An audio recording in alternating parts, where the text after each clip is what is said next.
అதாவது ఇప్పుడు పరాభక్తరుடைய లక్షణాన్ని సుతా వచ్చేము 17-18లో ఆ ద్వంద్వాలు ఇరుమయిల నుంచి జ్ఞాని వచ్చి ఏ విధాలోని తాకపడరు అనే దాన్ని చూసాము. ఆ హృష్యతి ద్వేష్టి, ఆ హృష్యతి అనేప్పుడు మకిల్చి, ద్వేష్టి అనేప్పుడు వెరుపు. ఇన్బాలోని అతను వాళ్ళ జ్ఞానిలు మూల్కేది లేదు, తున్బాలోని మూల్కేది లేదు. అదే మరి నా సోక్షతి నా సోచతి నా కాంక్షతి అనేప్పుడు వారితోని వచ్చేది లేదు, తుయరోని లేదు. అదే మరి కాంక్షతి అంటే వాళ్ళకి విరుపం, ఆశ అనేది కూడా వాళ్ళకి లేదు. దేనింటే వాళ్ళకి అన్నినేని ఒకటిగా ఎంచేదానికి ఆ సమభావం అనేది వచ్చిందా నుంచి వాళ్ళకి ఏ విధమైన ఆ బాధింపు అనేది వచ్చి మనస్సులో ఉండదు. యాక్చువల్గా వ్యవహారాలు మన చూసింది అన్ని ఉండట్టుగా ఒక ఇది ఉండొచ్చు కావంటే మనస్సలంలో జ్ఞాని ఏ విధమైన బాధింపుని అడంజండ్రే అనేది ఇక్కడ మనం చూసాము. అనగా శుభ అశుభ పరిత్యాగి అనేప్పటికీ ఆ కర్తృత్వ భావం అనేది వాటికి ఉండదు. కర్తృత్వం అనేప్పటికీ నేను చేసేను అనే ఆ ఫీలింగ్ ఏని వాటికి ఉండదు. అది వచ్చి ముడుసుగానే సకాపోను పుణ్యానించే పాప పుణ్యానించే ఈ అన్నినేని మన సెయల్ అనే సెయల్ ఏ సెయల్ కొని పాప పుణ్యం అనే ఆ రిజల్ట్ అనేది ఉంది. పావంని ముడుసా నీకితున్నారు, పుణ్యాన్ని కూడా మనకు తేవలేదు. దేనించింటే ఇది ఇరుంబు సంగిలి, అది తంగ సంగిలి మారి.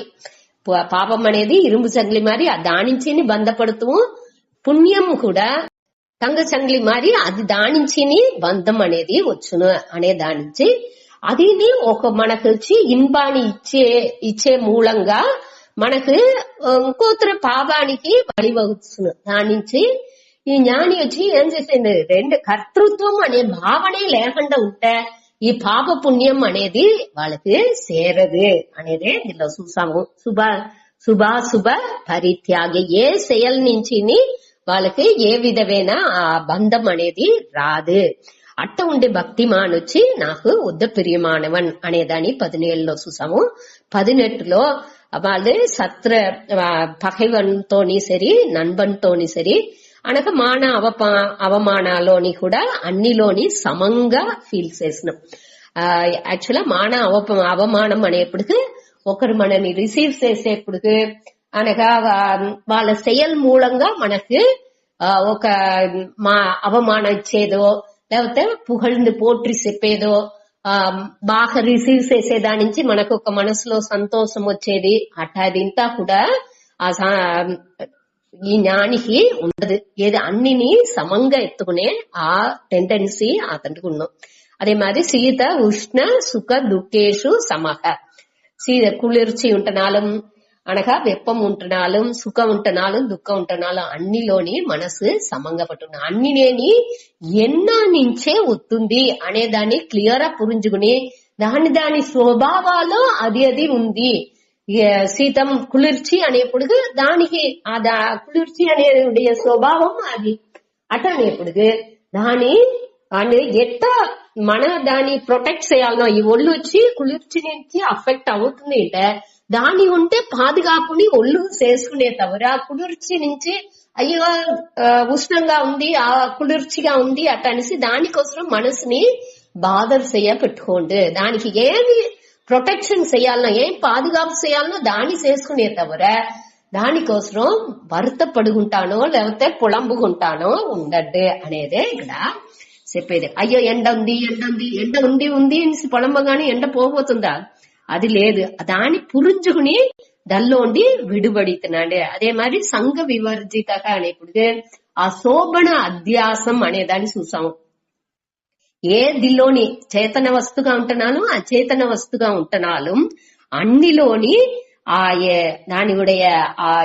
దానికి ఉడియ యథార్థமான ఆ మదిపుని ఇచ్చి దాన్ని ట్రీట్ చేసినే తవర ఎక్స్ట్రాగా దానికి ఒక వాల్యూ ఒక ముఖ్యత్వం ఇచ్చి దాని నుంచి అంటే అధ్యాస పడండి. ఆ శోభణ అధ్యాసం అంటే తేవలేని మదిపుని ముఖ్యత్వాన్ని దానికి ఇచ్చేది. ఒక్కొక్క వస్తువుని మన ఇప్పుడు తంగం అంటే ఆ తంగానికి మనకానే నిండా మదిపించి ఏం చేసేము, దాన్ని ప్రొటెక్ట్ చేసేము, పాదుగాపుగా పెట్టుకునేది అటాదింతా చేసేము. అదే మరి ఒక మనిషిలా కూడా ఒక్కొక్క మనిషిలాగా నిండా మదిపించేది, మన ఒళ్ళుకేని మనవుడే ఎన్నాళ్ళకి అన్నికినేని తేవలేకుండా నిండా ముఖ్యత్వం ఇచ్చేదానిచ్చే. దానిలో ఏదన్నా ఒక ప్రచనేని వచ్చేప్పుడు మన నుంచి తాళిందుకు వెళ్ళ ఉంటది. ఆ తేవలేని అధ్యాసాలని అన్నిని ఉడిసినవాడు అనేది ఈ వార్త మూలంగా చూసాము. 18 அடுத்து 19 సుతా. తుల్య నిందాస్తుతిర్మౌని సంతుష్టో ఏన కేనచిత్ అనికేతస్థిరమతిః భక్తిమాన్ మే ప్రియో నరః. తుల్య నిందాస్తుతిర్మౌని సంతుష్టో ఏన కేనచిత్ అనికేతస్థిరమతిః భక్తిమాన్ మే ప్రియో నరః. తుల్య నిందా స్తుతిః మౌని సంతుష్టః ఏన కేనచిత్ అనికేతః స్థిరమతిః భక్తిమాన్ మే ప్రియః నరః. తుల్య అంటే సమం, అదిని సమహ అనే అర్థనే. తుల్య నిందా, నింద అంటే నిందితల్, అదావదు తిట్టేది అని అర్థం. ఏం నిందనే చేసినాలు. స్తుతిహి అంటే పుగழ்ந்து చెప్పినాలు, పుగழ்చి ఇగழ்చి రెండుని సమంగా ఎత్తుకునేవాంటే. యాక్చువల్గా దీని ముందటిదిలో మాన అవమానం చూసాము. మాన అవమానం అనేప్పటికీ செயல்கள்னு అర్థం. செயல்கள்లో ఒకరు మనని ట్రీట్ చేసేది, ఎట్టా రిసీవ్ చేసేరు. ఒకరి ఇంటికి పోయేప్పుడు బాగా పిలిచి కూండబెట్టి బాగా మాట్లాడి అట్ట ఉన్నారంటే అది మనకు సంతోషం. మనకు వచ్చి ఒక మర్యాద ఇచ్చేరు అనేసి ఒక మనసుకు ఒక అదే మానం అటని రెస్పెక్ట్ ఇచ్చేది. అవమానం అంటే తిరుక్కుపోయేది, వాళ్ళు వచ్చేప్పటికని తల మూసేది, అట్ట మారింత ఉన్నదంటే అది మన అవమానంగా ఇచ్చేవు. అదే మరి ఒక ఫంక్షన్ కు పోయేము, మనని ఎట్టా వాళ్ళు ట్రీట్ చేసేరు అనేది అని ఆ సెయల్ మూలంగా ఫిజికల్ వచ్చేది పూరని మన ఇది మాన అవమానం నేర్చుకుంటాం. అదే ఇది వార్తలో వాళ్ళు మాట్లాడే వార్తని వచ్చి స్తుతి నింద అటాన్సి చెప్పారు. ఆ స్తుతి నింద కూడా ఆ పుగழ்చి ఇగల్చి బాగా మాట్లాడేది, వాళ్ళని ఒకరిని రిసీవ్ చేసేప్పుడు బాగా ఇనిమైగా మాట్లాడి వాళ్ళని పిలిచేది, అన్ని చేసేది అన్ని నేని స్తుతిని అవుతుంది. నింద అంటే మనకు దాంతో అర్థాలు తెలుసు. అదాది విద్యమానానాం వా అవిద్యమానానాం దోషానాం ప్రత్యక్షేన వర్ణనం నింద. అదాది మనతో ఉండేది, అదాவது మన గుణనలాలు చెప్పేవేక మనతో ఉండే గుణాన్ని పట్టి విమర్శన చేసేది. మనతో ఉండే కురల్ని డైరెక్టా వర్ణించి చెప్పేది వచ్చి నింద, కురల్ని చెప్పేది. అదే ఇది మంచి విషయాల్ని చెప్పేది, గుణాలని చెప్పేది వచ్చి దోషాలని చెప్పేది, కురల్ని చెప్పేది వచ్చి నిందై. మనతో ఉండేది లేనిది, మనతో ఆ గుణాలు ఉండొచ్చు లేకుండా కూడా ఉండొచ్చు. వాళ్ళు వచ్చి మనతో ఉంది నుంచి వాళ్ళు బయట ఉండే వాళ్ళు మనని మాట్లాడేది అట్ట తప్పుగా కురైగా చెప్పేది వచ్చి నిందై. దానిని మంచి విధంగా చెప్పేది వచ్చి స్తుతి అటాన్సి అర్థం.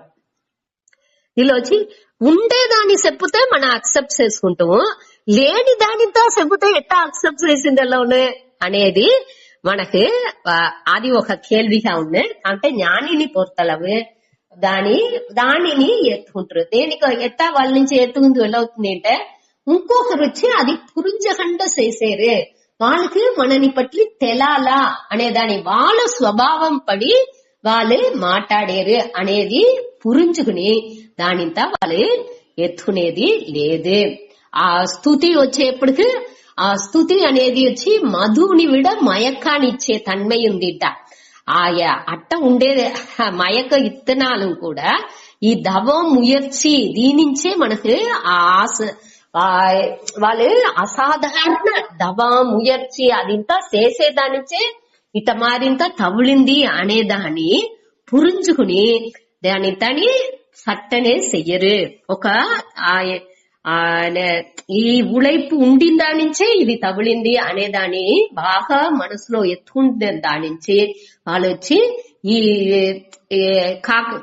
కాక విష్టవత్ మన ఏற்கனவே చూసినాము. కాకా ఉన్నడే ఎచ్చ మారి ఎట్టా దాని వచ్చి ఒక పొరుట్టుగానే తలాకుండా దాన్ని నెగేట్ చేస్తారో నీకితురో అదే మరి వీళ్ళుని ఒక దీనిని జ్ఞానిలు వచ్చి ఈ స్తుతి నింద దీనింతని கேரேஸ் చేసుకోరు. அதின்தானி நிலையற்றது ஆவாளுக்கு உண்மை மாதிரி தெலுத்துந்தே தவிர அது வச்சு ప్రొసీడింగ్ అதாவது కంటిన్యూస్ గా ఇది వచ్చి ఉన్మై లేదు, అది వచ్చి అధ్యాసంగా తోట్ర మాత్రంగానే ఉంది. మనకు ఆవాళ్ళకు వచ్చిన ఇదే తవిర దీని వచ్చి ఇది పెర్మనెంట్ ని ఎంచకూడదు అనేదిలో తెలివ ఆ జ్ఞానం ఉండేదనిచి వాళ్ళు ఈ స్తుతి నిందా నిందాని వాళ్ళు కేర్ చేయరు. அடுத்து వచ్చి సంతుష్టக ఏన కేనచిత్. ఏన కేనచిత్ అంటే ప్రారంధ వశాలో ఏం వాళ్ళకి తగులుతుందో అది ఏం తగులుతున్నాలో దాని పెట్టి సంతోషంగా ఉండేవాళ్ళు. ఏం చిన్నగా సింపుల్ గా తగులుతాయి కూడా దానిలో కూడా వాళ్ళు సంతోషపడుతారు. దీనికి మహాభారతాలో ఒక శ్లోకాన్ని శంకర కోట్ చేసిండారు. ఏన కేనచిత్ ఆచన్నః ఏన కేనచిత్ ఆసితః యత్ర క్వచన సాయి శాతం దేవా బ్రాహ్మణం విదుహు అటన్సి. అదావదు దాని అర్థం మన అంపిన ఆ దిల్లో ఉంది, మీరు చూసుకోండా. దూరం ఏదో ఒక చిన్న బిట్టు గుడ్డ అయితే దాన్ని కోవడంగా కట్టుకుని అదే స్థానం ఉండుకోవడం వాళ్ళు వచ్చి తనీగా దానికోసం గుడ్డగా అటంతా వాళ్ళు ఎంచేది లేదు. ఒక సాక్ తవులుతో కూడా దాని కూడా ఒళ్ళు మూసుకుంది యూజ్ చేస్తుంటారు. ఒక ఇది ఇళ్ళై తల ఇల్లుంతా అందేక దాని పెట్టి కూడా డ్రెస్ మారి వేసుకుని వాళ్ళు వాటి ఉండుకుంటారే తవర వాళ్ళు మంచి డ్రెస్ కావాలే అటాని సింత ఎంచేది లేదు. అదే మరి దూరం ఏదో కొంచెం ఇచ్చేదాన్ని తినిసి ఇదే కావాలే అట్టనే కావాలే అటాని సింత లేదు లేకుండా ఏం తగులుతుందో దాన్ని తినిసి ఏం గుడ్డ తగులుతుందో దాన్ని ఇది చేసుకుని ఏదో ఒక తావులో పండుకుని ఈత బాగా మనకు సౌర్యంగా ఉండాలి అటంతా ఎంచకుండా ఏ తావు తగులుతుందో ఆ తావులో పండుకుని దోరుంటారో వాళ్ళు వచ్చి బ్రహ్మజ్ఞాని అటానిసి చెప్పారు. వాళ్ళని దేవర్లు బ్రహ్మజ్ఞాని అటానిసి చెప్పారంట. అది మహాభారతాలో శాంతి పర్వాలో ఇది ఉంది ఈ శ్లోకం. దీనిలో వచ్చి ఉడల్ పరామర్చేదానికి ఏం కావాలనో అది తగులుతూనే దానిలోనే వాళ్ళు తృప్తి అవుతారు. ఎట్ట వాళ్ళ నుంచి తృప్తి వెళ్ళవుతుంది అంటే ఏற்கனவே మనం చూసిండాము 14వ శ్లోకాలో సంతుష్టః సతతం యోగి అటనిసి. వాళ్ళు వచ్చి ఏమి తగులుతుంది తగులేదే వాళ్ళు ఏற்கனவே పూర్ణత్వాలు ఉండేదాని నుంచి వాళ్ళకి ఈ ఒళ్ళు ఇదేది వాళ్ళకి ఒక లగ్జరీగానే తెలుస్తుంది. అటానే ఎప్పుడు ఏది కొంచెం తగులుతున్నాను దానిలోనే వాళ్ళు తృప్తి అవుతారు. మన ఈ దిల్లో కూడా చూసిండాము. దేవుడు వచ్చి ఒక ఎల ఆకు పెట్టుతున్నాను సరే, ఒక పువ్వు పెట్టుతున్నాను సరే, ఏదో ఒకటి ఇస్తే కూడా దానిలోనే తృప్తి అవుతారు. అటాని సింత మన ఏற்கனவே చూసిండాము 6వ అధ్యాయంలో. అదే మరి జ్ఞాని కూడా ఏమి ఒళ్ళుని పరామర్చింది ఏది కొంచెంగా తగులుతాయి కూడా దానిలోనేని అండ్ తృప్తి అవుతున్నారు. దానే ఇక్కడ సంతుష్టక ఏన కేనచిత్ ప్రారంధ వశాలో ఏం తగులుతున్నాలో దానిలో అండ్ సంతోషంగా ఉండాలి. அடுத்து అనికేత. అనికేత అంటే వాళ్ళకి వచ్చి ఇల్లు అనేది దొరుకుదు. ఇప్పుడు ఒక పర్టికులర్ తావులో నే కంటిన్యూస్ గా ఇక్కడనే ఉంటును అనే ఇదే లేకుండా వాళ్ళు పోతా ఉంటారు.